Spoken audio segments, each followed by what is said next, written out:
Hey y'all, Dixie here. It's about that time for me to get ready to head west to New Mexico to start my NOBO through hike of the Continental Divide Trail. But before I left, I wanted to sit down and go through the gear that I'm going to be taking with me so y'all will know at least what I'm starting with. Because I imagine along the way through different terrain, some of these items will change.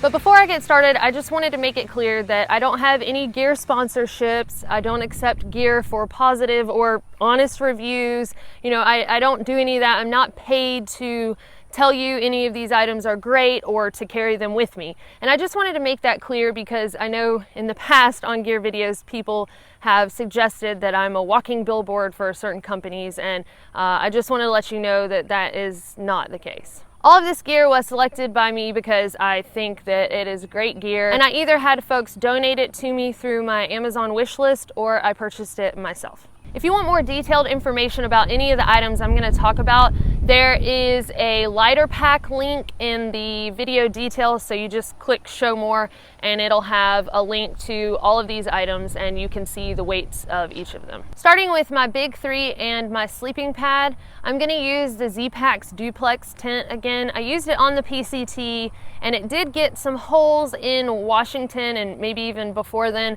but it was either a bad batch of Dyneema or potentially it was from me cowboy camping on top of it. So because it didn't make it the entire through hike, Z-Packs honored their warranty and they replaced it. So I'm gonna give it another go on the CDT and I will let y'all know how that works out. I'm also sticking with my 10 degree Z-Packs down sleeping bag, and they actually, from what I can tell, don't make the 10 degree anymore. So either the 5 degree or the 20 degree is what you would have to go with if you're gonna purchase one now. So I've actually been eyeballing the 5 degree one just because I know it's gonna get a little bit colder up in the Rockies, but we'll see. I'm starting out with the 10 degree. The pack I'm using is the same one that I ended the PCT with, which is the Z-Packs Arc Haul. Now lining my pack, I've got a 3 mil trash compactor bag. The Arc Haul is highly water resistant, dare I say waterproof-ish. But I just like to double up on that waterproofing, especially when it's protecting my sleeping bag. So I just put my sleeping bag down in that compactor bag and then just roll it down, and I've never had any issues on the AT or the PCT with it getting wet. And then for my sleeping pad, I'm also using the same one from the PCT, and that is the Neo Air Extra Light, and it's the small, so it's the short one. It goes to about my knees, and then I sleep with my pack up under my legs. Next, let's cover the kitchen. So I swapped to the BRS stove for this hike because it's like 25 grams. It's under an ounce, and you know, I heard it can be a little sketchy, but Perk used it on the PCT the whole time and he really liked it, so I'm gonna give it a go. For my food pot, I'm gonna use the Stanco grease pot again. I might end up toting the same one that I've had for the AT and the PCT, so it can be a triple crowner pot. I'm also gonna use a homemade pot cozy again. It weighs just a little over an ounce, and I just really like being able to hold my food pot even when it's hot and to conserve a little bit of fuel by using the pot cozy. I've got a trusty Bic ladder and my Sea to Summit collapsible mug because I like to be able to drink my coffee while I'm eating my breakfast. I have converted from a spork to a Tokes long handle spoon. I just want to see what all the fuss is about and, you know, get my own opinion in the spork versus spoon war. I always carry a bandana just to dry out my food pot or, you know, use it as a heat pad when I'm cooking. And I'll have a fuel can thrown in there. And then for my food bag, I'll be using the Z-Packs food bag that comes with the bear bagging kit. For water filtration, I'll be using the Sawyer Squeeze, and I'm probably gonna start out with a capacity of 4 liters plus 0.7 liters, so 4.7 liters. I'll have 4 smart water bottles or Laugh water bottles, and then a 0.7 liter smart water bottle. Now the 0.7 I'll probably use for like drink mixes and you know, if I do cold coffee with a Carnation instant breakfast or something like that. So it'll be my clean bottle. And then the other 4 will hold the dirty water, and I'll just drink through the Sawyer Squeeze out of those bottles. Now on my Sawyer Squeeze, I'm gonna put a flip cap from the 0.7 liter smart water bottle. I just like that the cap closes over the little nozzle that you drink out of. But if you use the white cap that comes with the Sawyer Squeeze, I normally end up losing the clear plastic cover that goes over that, and then the white cap gets all like grody, and so I just like having that other cap to just flip up and close and keep the nozzle clean. Next up is rain gear. So I'm actually going with an anti-gravity coat that I had for part of the PCT. I like it because it has pit zips and it's really light. And then I'm also going with the anti-gravity gear rain breeches, also very light, and they have a drawstring on the top. And they have Velcro around the ankles so you can adjust it if your breeches are dragging and, you know, getting all muddy. On the PCT in the rain, my hands got really cold and I couldn't seem to find like a good waterproof glove. So I ended up reading something by Andrew Skirka, and he talked about these Showa gloves, and they're number 281. Now, they're not fashionable at all. They're like bright blue. What I aim to do in the cold rain is to wear possum down gloves just to keep my hands warm and insulated, and then over the top of that put those blue Showa gloves. So I'll let y'all know how that works out. Clothes to hike in, I'm gonna be wearing pretty much what I did on the PCT. So I'll be in a long sleeve Columbia PFG shirt.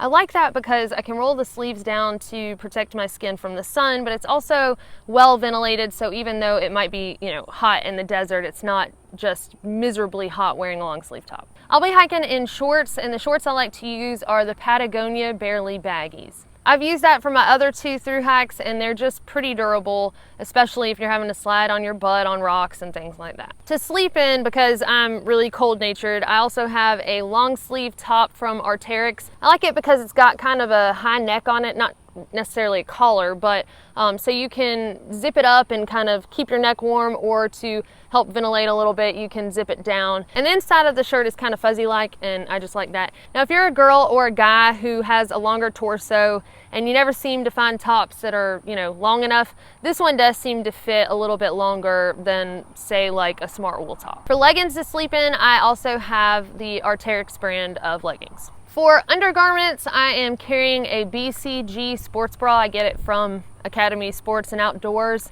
And I've got 2 pair of ex officio underwear. I carry 2 pair because I figure you can wear them, you know, one way one day, the next day turn them inside out and put them back on, and then the third day you can like rinse them out and let them air dry on your pack and go ahead and put on the second pair. For socks, I am carrying 2 pair to hike in. So I've got a pair of ankle socks from Darn Tough and a pair of ankle socks from Injinji. And then to sleep in, I have a longer pair of Darn Tough socks. Because I anticipate it's gonna be pretty chilly when I start, I'm taking a little ear warmer headband just to keep my ears warm when I'm hiking in the morning. And then at night, for sleeping in or just hanging out at camp, I've got my Mountain Hardwear Ghost Whisper puffy coat. For shoes, I'm sticking with Ultra Trail Runners, and I'm trying out the Lone Peak 3.5s. Because I'll be starting out in the desert and an umbrella served me so well on the PCT, I'm gonna be carrying my Swing Trek umbrella. It's got like that Reflectix material on the top of it. So that just helped from, you know, getting my face burned, because I don't love wearing hats, and, you know, sunscreen kind of only goes so far. Plus, I just like being able to have instant shade whenever I want it, and I don't have to try to find a little bush to crawl up under to take a break. Definitely couldn't go on a thru hike without trekking poles, so I'll be using the Black Diamond Alpine Cork trekking poles again. Some other miscellaneous items are my MT Knives Genesis neck knife, a little harmonica. Don't know what I'm doing with this, but Perk's bringing a ukulele, so, you know, I had to join the band. And a notebook and pen because I try to write in my journal every night. For my repair and med kit, I've got duct tape with a little needle tucked in it. I've got repair tape for my tent, a little tiny container of floss, which, yes, it's to floss my teeth, but also because it's great to use as thread for any repairs. And then I've got some basic medicines like Zyrtec, Advil, and some anti-diarrheal, because I will never be caught on trail without that again. For toiletries, I have clippers, tweezers, baby powder, toothbrush, toothpaste, hand sanitizer, and baby wipes, a little retainer case, some SPF 50 sunscreen, and some lotion, because I don't know if it's the sunscreen that dries my legs out or just being in the dry desert or what, but on the PCT, my skin hurts so bad that I definitely will not start without some lotion. And finally, a little brush mirror combo and a disposable razor. Last but not least, let's cover electronics. So I switched to an ultralight headlamp. I don't anticipate that at the beginning I will be doing much night hiking,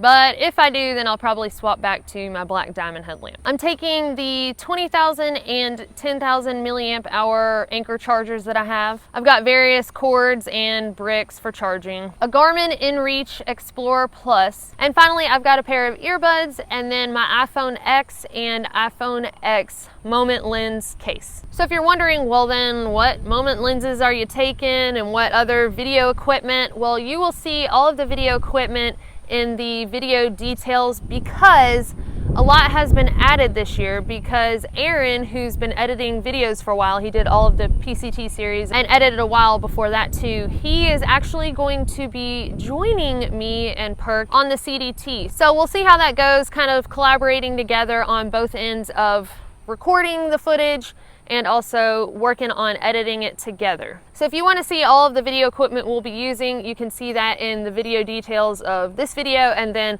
also every video that we'll be putting out for the CDT series. So without any video equipment, I'm looking at a base weight of about 12 to 12.5 pounds, which isn't terrible, but once I add in that video equipment, it's gonna be a good bit higher. So that's all I have for you today as far as the equipment that I'm carrying on the CDT. If y'all have any questions about what I'm taking or why I'm taking it, please feel free to leave that in the comments below, and I will try to get to those questions, you know, once I hit a town and I'm able to get some service and reply. But thank y'all so much for watching, and I hope that you follow along and enjoy my CDT trek and the CDT series. And we'll see y'all on trail.